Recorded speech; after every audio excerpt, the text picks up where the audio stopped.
from cigarette vendor to multi-billionaire. Huwag mo ako paiyakin. Naahon namin sa isang bakery sa Pangbang. Tawag natin ngayon, tagatak.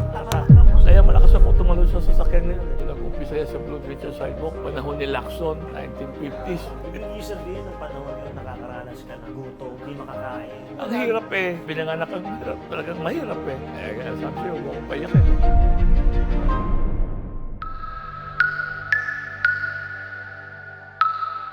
Hello guys! Welcome to J. Ruiz Talks at Centro Artista. At ngayong araw po ay special episode natin ngayon. Makakasama natin ang isang ulilang vendor na naging multi-billionaire. At ngayon may 20,000 empleyado sa ilalim niya. Kilalanin po natin ang kwento, walang iba po, kundi si Chairman Alfredo Yao.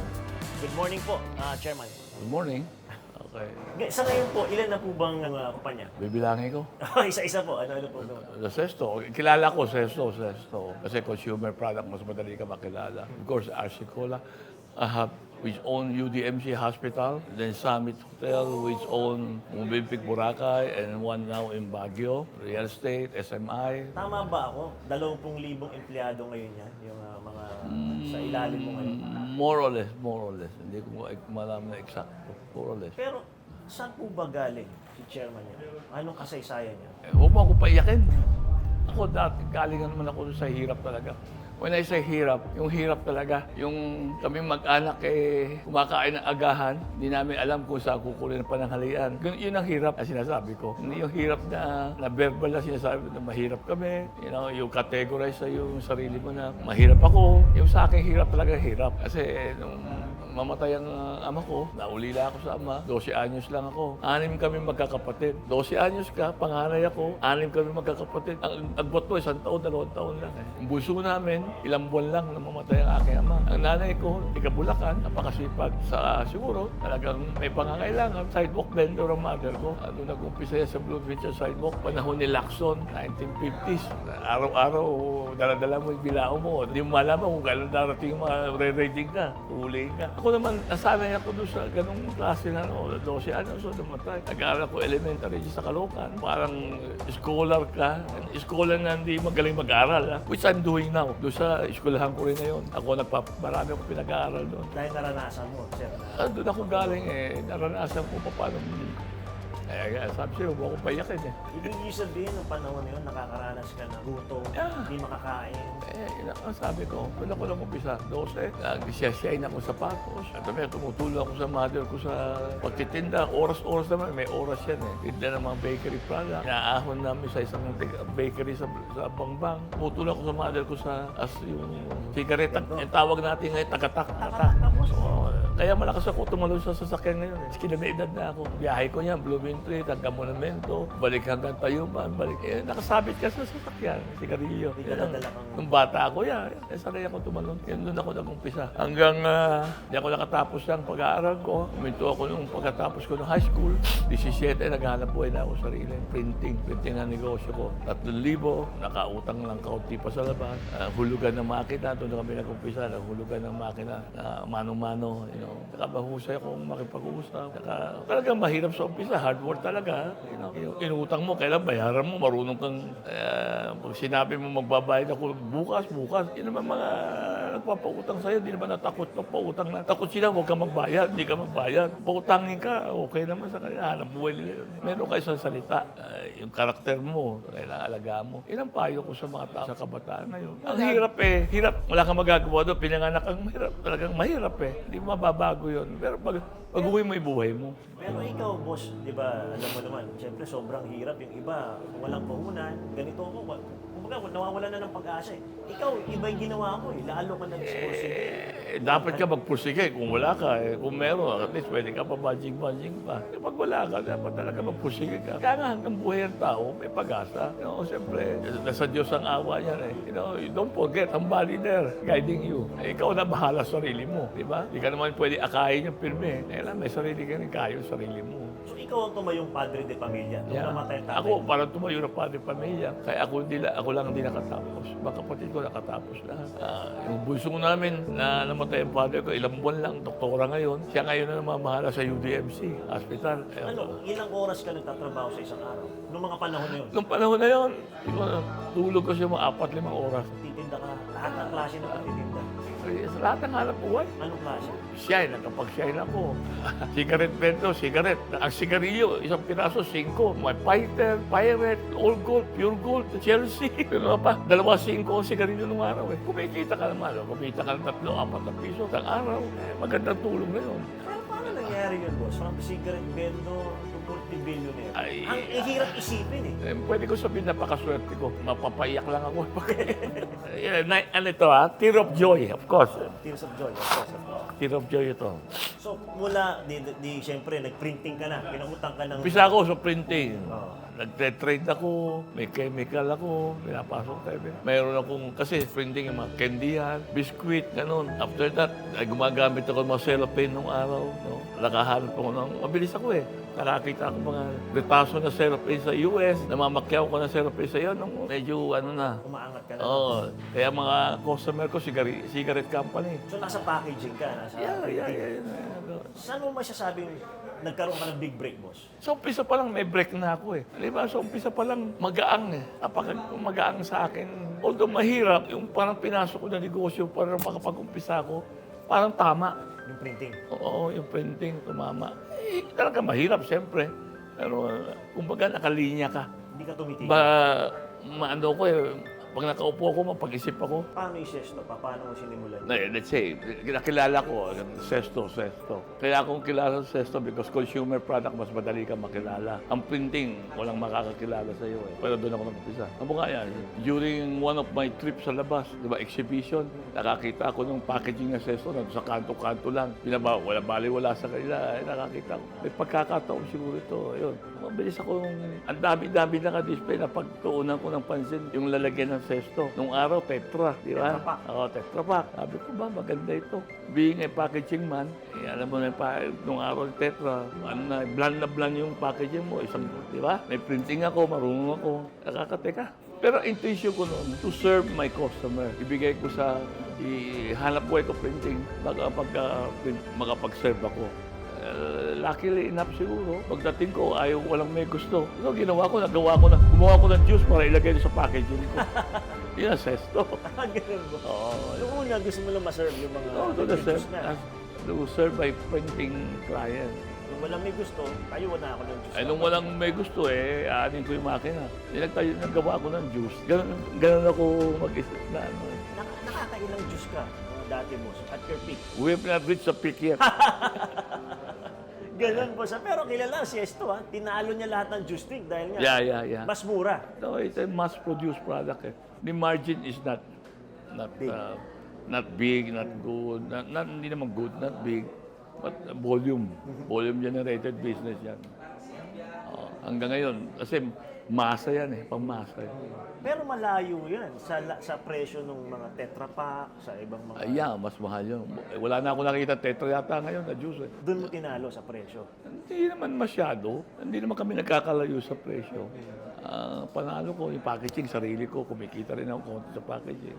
So lahat, ikaw na. Ito ka, makita mo yung produkto, hindi lang Zesto yan. Zesto, Big Plus, Big 250 Plus, OK, JR, iba-ibang category, wala mapapasukan ng kalaban lahat pinasok. Lahat ikaw. In size, kasi Sesto namin 200 ml lang. So meron kami Big 250, tsaka Plus, 250 yun. Ang laman. Meron kami 200 na Flanker brand na mas mura. Meron kami JR na mas palit ang laman. Across the board, sarado. Ganun nga. Paano itong mga ibang negosyo mo naman? Bigla ka nag-diversify from printing, yung bangko, may Philippine Business Bank ka. Yung printing naman, aksidente lang yan Hindi man ako marunong magbangko And along the way, kumikita ka ng kaunti, maganda naman yung pangalan mo, nakakaipon naman, yung mga negosyo ko nasa awa ng Diyos. Meron akong failure. Hindi naman lahat na pinasok ko successful. Meron akong failure. Let's say, I get into airlines, says air. It's a failure. Okay. I learn from my mistake. Pumasok ako nung araw sa logistics, sa mga container yard. I lost money. I learned. Tuition fee, kumbaga. Yeah, tuition fee. I think mas marami kang successful na negosyo. Of course. Yeah, averagely, siyempre, mas marami yung success mo. Tsaka hindi, ngayon lang ako nakarinig. Yung RC Cola, dati ikaw ang tribute dito. Butler kami.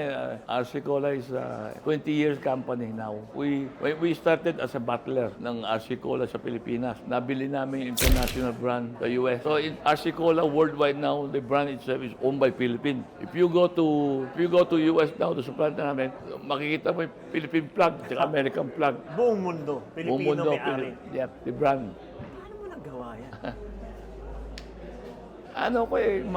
Until now, wala akong tigil sa pag-iisip ko eh. I keep on learning. I don't stop learning, you know. Ay, napansin ko mahilig ka magbasa eh. Kaya pag tinanong mo ako kung saan, alam mo, meron doon sa lugar na yun, curiosity, ano ba yan?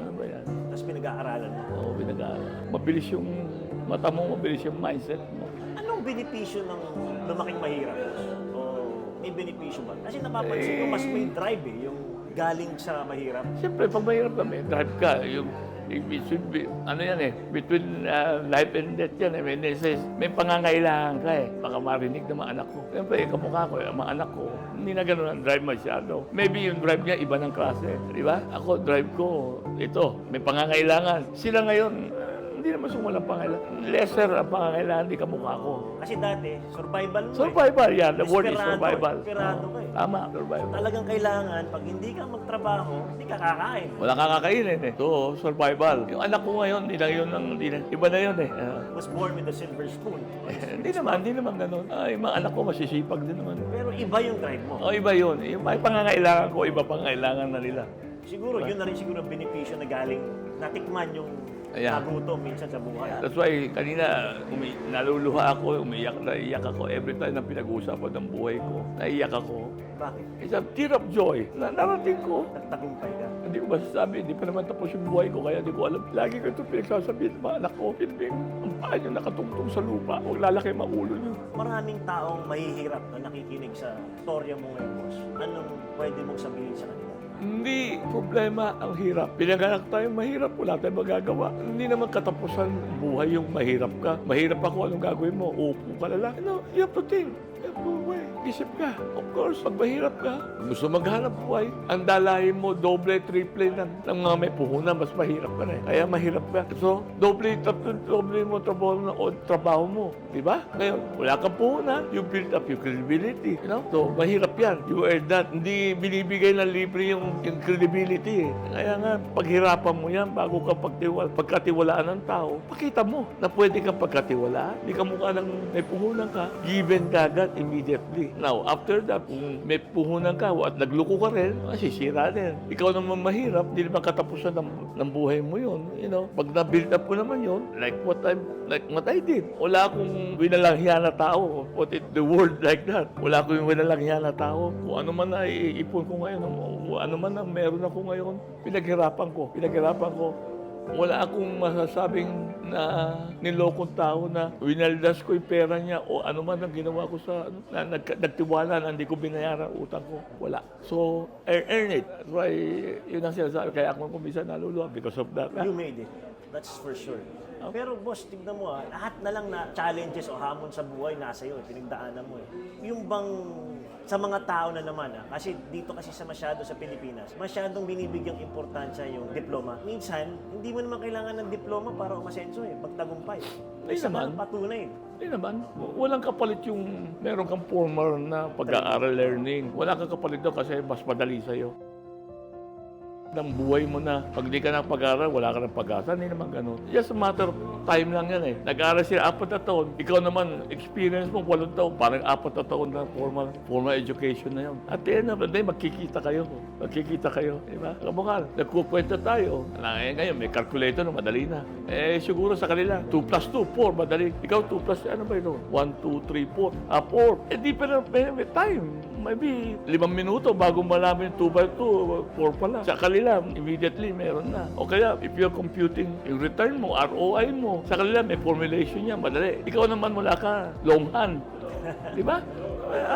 Pagdating ng mga 4-5 taon, alam ko, marunong na rin ako kumenta niya. Pero walang kapalitang nakapagtapos, nakapag-aral. Walang ano yun. Pero hindi naman katapusan. Hindi ka nakapagtapos. Mother ko, grade 3 lang eh. Long hand siya. Siya napansin ko, sa pag-iikot ko sa buong Pilipinas, ang mga Filipino-Chinese ang siyang nagko-control ng ekonomiya ng munisipyo, ng lungsod, ng probinsya, ng buong Pilipinas. Bakit kaya mas inclined ang Filipino-Chinese sa negosyo? Chinese, basically, mga Chino, mga Chinoy, traders eh. Magmula nung, if you look back at the history, traders eh. Even yung China and Philippines na trading ang relasyon natin nung araw eh. Di ba? Makita mo sa Binondo, pumunta ka. Nakita mo yung baturon, tawag natin Piedracina, yung malalaking bato. Ano yun? Ano yun eh? Galyon. Pang bigat sa ilalim. Kasi nagbebenta rito siya. Kaya basically, Chinese are traders. Ngayon lang dito. Oh, traders talaga sila. Kaya masisipag sila. Sipag, tiyaga. Maybe yun ang namahanak ko sa ama ko. Yung sipag, tiyaga. So ang ama mo Chinese, yung... Ang mother ko, Pilipina, Bulacan. Kaya kalumpit kami.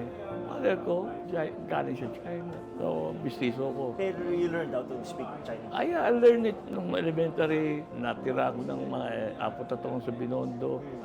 Nung matapos ako elementary, nag-ano ko sa association. 4 taon ako doon eh. Nung high school ako, nag-high school ako, pinag-aaral ako ng kamag-anak ng tatay ko. Natuto ko ng Chinese sa Binondo area. Madali na matuto pag bata ka. Fluent ako sa Chinese. Mapansin ko sa'yo, mababa, mataas, pareho lang pakikitungo mo eh.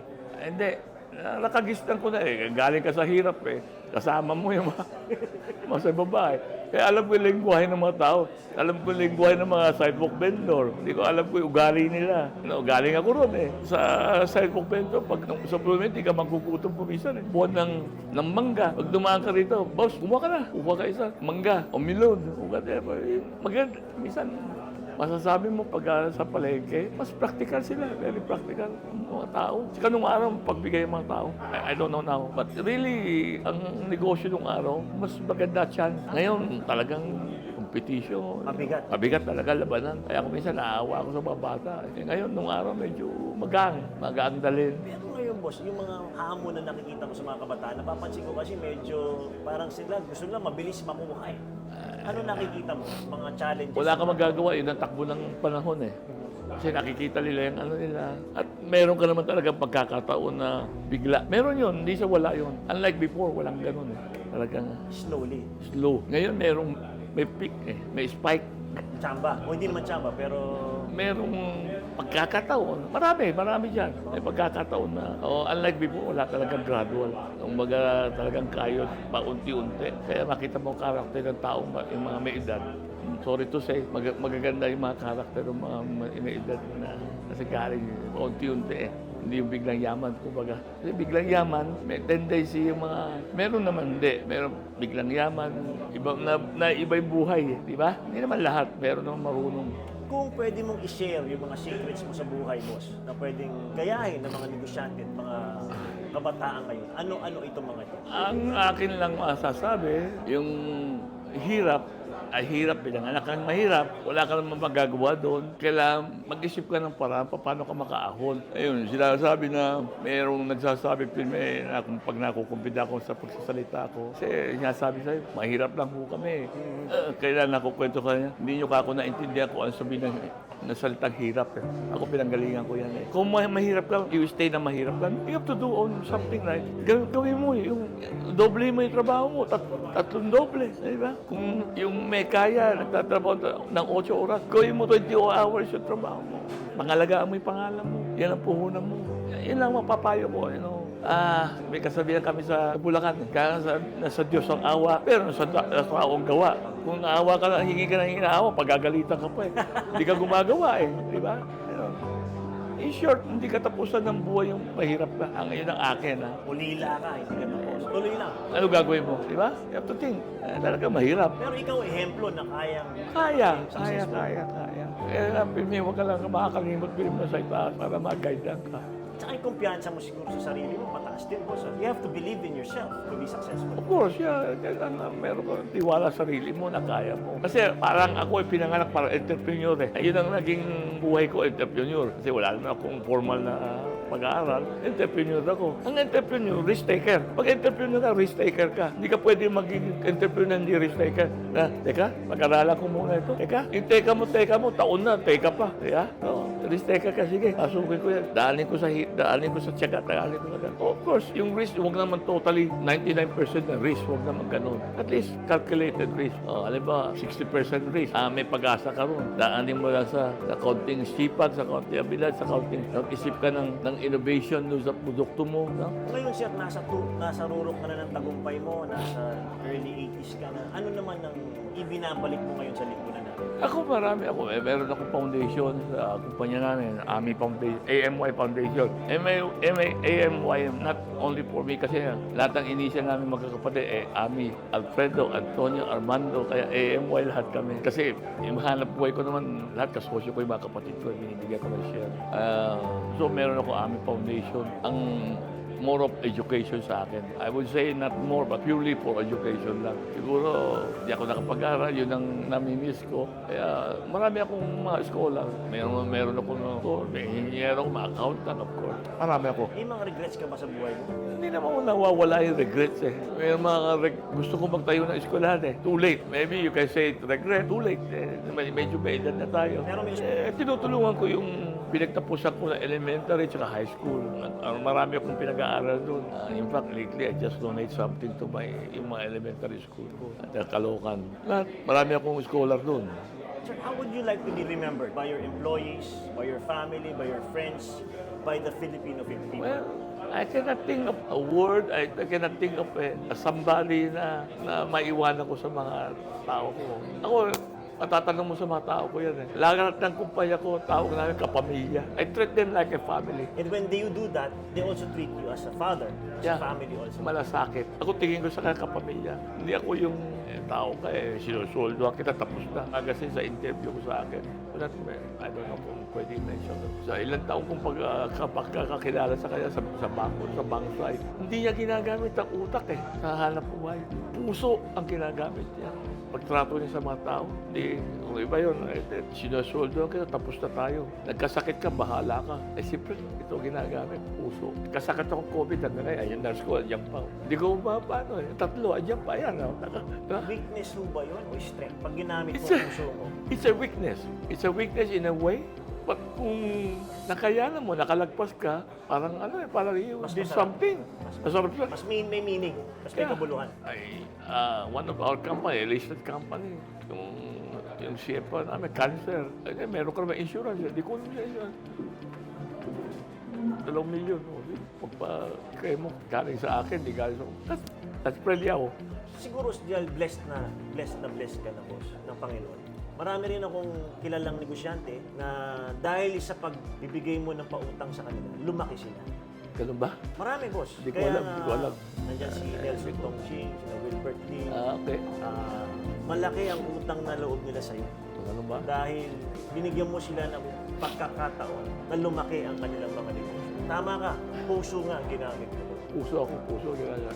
Bilang huling mensahe na lang po, isang ulilang vendor, high school lang tinapos. Ano ang gusto mong mensahe sa mga Pilipino? Gaya ng for the past half an hour sa interview sa akin, lagi pumapasok hirap. Ang hirap, pinanganak kang mahirap, hindi katapusan ng buhay mo yun. It's a matter of how you handle yung paghihirap, yung hirap. Basta pangalagaan lang yung pangalan nyo. Kung walang puhunan, doon manggagaling ang puhunan mo sa pangalan mo. Yun lang ang masasabi ko. Of course, hirap, tiyaga. Yun ang ginawa mo, boss. Thank you. Maraming salamat at kayo'y nakinig sa aming pakikipagkwentuhan kay Chairman Yao, ang ulilang vendor na naging bilyonaryo. Sana po may napulot kayong mga aral sa aming kwentuhang ito. Sa uulitin, tubaybayan nyo lang po ang J. Ruiz Talks at Centro Artista.